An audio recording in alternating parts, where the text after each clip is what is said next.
عمران خان صاحب جیل میں جبکہ عوام سڑکوں پر۔ تحریک انصاف نے ایک بہت بڑا اعلان کر دیا، وہ پنجاب میں کیا کرنا چاہتے ہیں۔ سپر لاڈلا اب سرکاری بھی ہو گیا، مگر کیسے؟ جبکہ باپ اور بیٹا آمنے سامنے دونوں دبئی چلے گئے۔ ان میں سے صحیح کون ہے اور غلط کون ہے؟ آج کے گورکھ دھندا میں اس پر بات کروں گا۔ السلام علیکم، آپ دیکھ رہے ہیں گورکھ دھندا، ابرار قریشی آپ سے مخاطب ہوں۔ ایک تو صحت اچھی نہیں، الحمدللہ پہلے سے تو بہتر ہے، جس وجہ سے میں ولاگ نہ کر سکا، اور اس سے سب سے بڑی وجہ یہ تھی کہ میں اللہ کے گھر میں اور نبی کریم صلی اللہ علیہ وسلم کے شہر میں تھا۔ پہلی بار اتفاق ہوا، عمرہ کی سعادت حاصل کی، اور وہاں ویسے بھی سوائے عبادت کی اور چیزوں کو محسوس اور غور کرنے کی کسی چیز کے اوپر دل نہیں کیا، تو واپس آ گیا الحمدللہ۔ آپ روزانہ کی بنیاد کے اوپر آپ سے رابطہ رہے گا۔ جو لوگ صاحب استطاعت ہیں ان سے مختصر اتنا کہوں گا کہ وہاں ضرور جائیں، دیکھیں جہاں سے دین پھیلا، جہاں مکمل ہوا، وہاں لوگ کیسے رہتے ہیں۔ ہم تھوڑے سے بڑے مایوس تھے، مسلمان ہو کر بھی اپنے آپ سے اور مسلمانوں سے اور دنیا سے مایوس تھے، لیکن وہاں جا کر پتہ چلا کہ آج بھی جو دین اسلام ہے وہ پھیل رہا ہے۔ یہ دنیا کا سب سے بڑا مذہب ہے، اس میں بڑی یونٹی ہے، اس کا نظام ظاہر ہے ایمان کا حصہ ہے کہ اللہ کے پاس ہے، وہی اس کائنات کا نظام چلاتا ہے، اور ضرور جانا چاہیے۔ آپ کا ایمان تازہ ہوگا اور بے شک وہاں جانا چاہیے۔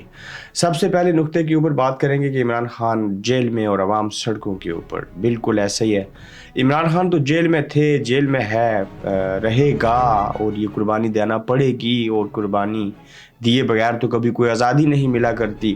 کوئی قربانی دیتا ہے کسی اور کو آزادی ملتی ہے، کوئی سزا کاٹتا ہے اس کا پھل کوئی اور کھاتا ہے۔ یہ درخت عمران خان نے پاکستان کے عوام کے ساتھ مل کر لگائے، ہو سکتا ہے ان میں سے کسی ایک کو بھی زندہ ہوتے ہوئے پھل نہ ملے، یہ سارے دنیا سے چلے جائیں، اور بعد میں جو ان کے بچے، ان کے پوتے، کوئی نواسیاں نواسے ہوں تو وہ شاید اس محنت کا پھل کھا لیں۔ تو صورتحال یہ ہے کہ عوام سڑکوں کے اوپر ہے۔ آپ دیکھیے کہ کس طرح سے وہ شخص جس کا نام شیر افضل مروت ہے، اسے ایک دور میں گزشتہ الیکشن میں عمران خان نے پارٹی کا ٹکٹ تک نہ دیا۔ 9 سال وہ مولانا صاحب کے ساتھ رہے، پھر کیا ہوا کہ وہ شخص ڈٹ گیا، وہ کھڑا ہو گیا، اس نے جو تھا اپنا فارم ہاؤس قربان کیا، اسے مارنے کی کوشش کی گئی، سب کچھ کیا گیا۔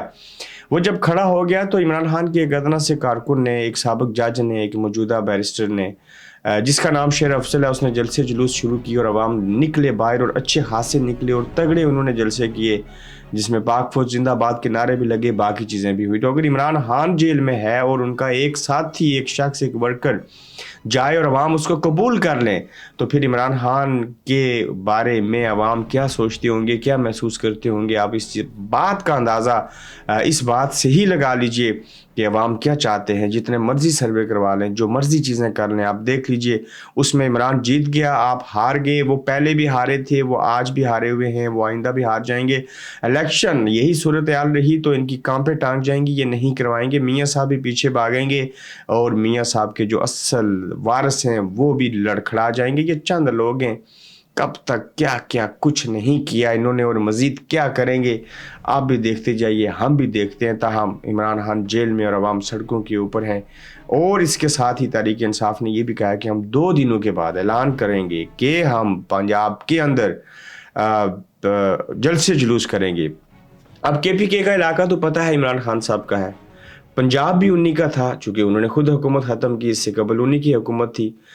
37 سیٹوں کے اوپر الیکشن ہوئے تھے، 35 پہ عمران خان نے الیکشن میں کامیابی حاصل کی تھی۔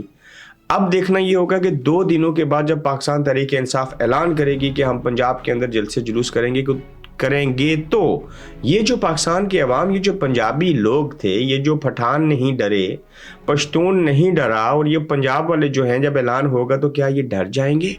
یہ بریانی کھانے والی قوم، یہ سری پائے کھانے والے لوگ، یہ باجورت، یہ دلیر، یہ مزدور، یہ محنتی، یہ جفاکش لوگ، یہ ملک اور قوم اور مذہب سے محبت کرنے والے، کیا اپنی سیاسی جماعت کے، اپنے لیڈر کے کہنے کے اوپر جماعت کے ساتھ تعاون کرتے ہوئے باہر نکلیں گے؟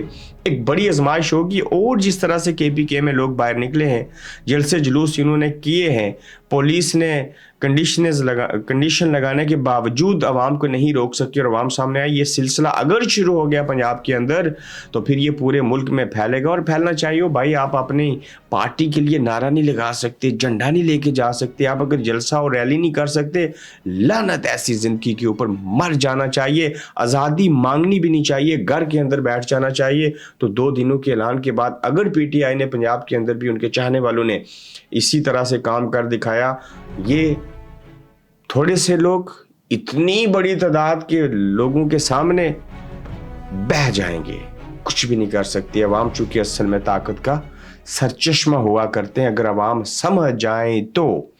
اب دیکھیے کہ سپر لاڈلا اب سرکاری بھی ہو گیا.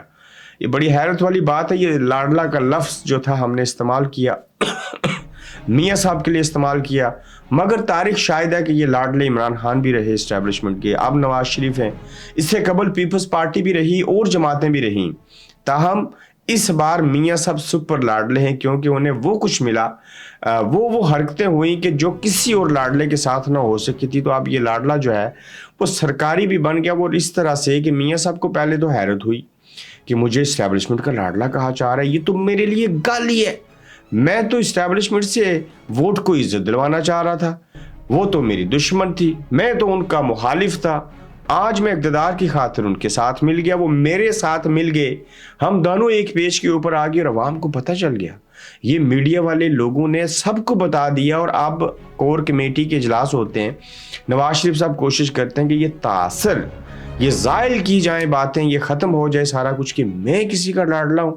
نہیں بھائی, میں بڑا دشمن ہوں ان کا دل سے, لیکن وہ بات دل میں ہے, وہ سامنے نہیں آ سکتی. تو اب سرکاری سطح کے اوپر بڑے بڑے ٹیلی ویژن کے اوپر بھی بیٹھ کے یہ چیزیں ڈسکس ہو رہی ہیں, اور بتایا جا رہا ہے, ثابت کر دیا گیا کہ یہ جناب پہلے سپر لاڈلے تھے, اب یہ سرکاری خطاب مل چکا ہے کہ میاں صاحب اسٹیبلشمنٹ کے لاڈلے ہیں, اور میاں صاحب اسٹیبلشمنٹ کے ساتھ ایک بڑی ڈیل کر کے آئے ہیں. میاں صاحب وزیر اعظم بننا چاہتے ہیں, وہ ان کو وزیر اعظم بنانا چاہتے ہیں. عوام ان کو اب تک منہ نہیں لگانا چاہتے. تھوڑا سا اثر ہوا, لیکن وہ اثر اتنا باثر نہیں کہ اس کے تحت میاں صاحب اتنے ووٹ لے سکیں اور برسر اقتدار ہیں. یاد رکھنے والی بات یہ ہے, میاں صاحب کے ساتھ 2018 کے الیکشن سے قبل 2013 میں 2 تائیں اکثریت سے آئے, عوام نے ان کو ووٹ دیے, عوام نے ان کو پسند کیا, ان کی حکومت نے اچھے کام کیے. یہ بات اسٹیبلشمنٹ کو بری لگی, اسٹیبلشمنٹ نے ان کی حکومت ختم کی, انہیں غلط فیصلہ دے کر ان کے نااہل کیا گیا, انہیں جیل میں ڈالا گیا, انہیں اذیت دی گئی. وہی باتیں پھر عمران خان کو لایا گیا, مینج کیا گیا الیکشن, ساری چیزیں ہوئی. پھر میاں صاحب کی طرح عمران خان کو جیل میں ڈال دیا گیا, ساری حرکتیں ہو چکی. اب میاں صاحب نے ڈیل کر لی, عمران خان جیل میں ہے, پہلے میاں صاحب جیل میں تھے, عمران خان کے ساتھ ڈیل تھی. تو یہ ایک ارتقائی سفر ہے اس ملک پاکستان کا, اس ریاست پاکستان کا, جس کو ایکسپوز ہونا تھا, جو ہو چکا. اور ایک فرق کیا ہے, میاں صاحب نے کہا ووٹ کو عزت دو, کیس بنے, تھوڑے سا ڈرایا, خود پھر ڈر گئے, ڈیل کر لی. عمران خان نے کہا حقیقی آزادی چاہیے, ڈیل نہیں کی, جیل میں رہے, وہیں پہ ہیں, بیرون ملک نہیں بھاگے, کوئی بیماری نہیں لگی, کوئی نشہ ثابت نہیں ہوا, کچھ نہیں ہوا, وہ سامنے ڈٹ گیا. میاں صاحب ان کے سامنے لیٹ گئے. یہ ایک فرق ہے, جن کو جن سے جس طرح کی حقیقی آزادی چاہیے تھی. تو یہ عمران خان اور نواز شریف کا موجودہ دور کا یہی تقابلی جائزہ ہے. مگر یہ تمام لوگ ملٹری اسٹیبلشمنٹ کی پیداوار ہیں, ان کے بغیر یہ کبھی برس اقتدار نہیں آ سکتے. اور یہ بات PTI کو بھی پتہ ہے, سب لوگوں کو پتہ ہے, لیکن اس کے باوجود وہ اپنے حصے کا کام کر رہے ہیں. باپ اور بیٹا آمنے سامنے ہے, اور اس میں صحیح کون ہے اور غلط کون ہے. باپ کا نام ہے آصف علی زرداری, بیٹے کا نام ہے بلاول بھٹو زرداری. لوگ کہتے ہیں ان کو بھٹو نہیں کہا کریں, صرف بلاول زرداری کہا کریں, لیکن بھٹو خاندان سے تو ہے ہی ہیں, اس لیے ہم تو ان کو بلاول بھٹو زرداری جو نام ہے وہ کہیں گے. یہاں بلاول صاحب ٹھیک ہیں, یہ جو زرداری صاحب ہیں یہ اچھے نہیں ہیں, یہ ٹھیک نہیں ہیں, یہ چنگے بندے نہیں ہیں. وجہ کیا ہے, بلاول صاحب تنقید کرتے ہیں نواز شریف صاحب کو اسٹیبلشمنٹ مینج کر کے کیوں اتنی محنت سے برس اقتدار لا رہی ہے اور ایک پارٹی کو پروموٹ کر رہی ہے, وہ کیوں ہمیں اور PTI اور تمام سیاسی جماعتوں کو لیول پلینگ فیلڈ نہیں دے رہے. زرداری صاحب کہتے ہیں بیٹا ایسے نہیں کہو, بیٹا ڈر جاؤ, بیٹا اندر کمبل ارزائی رکھو اور سو جاؤ. وہ صرف یہ چاہتے ہیں کہ ہم تنقید تھوڑی کریں, لیکن ان کو مت چھیڑیں, یہ ہمیں چھیڑیں گے, ہمارے ساتھ چھیڑ چھاڑ کریں گے, ہمارا کاروبار بند ہو جائے گا,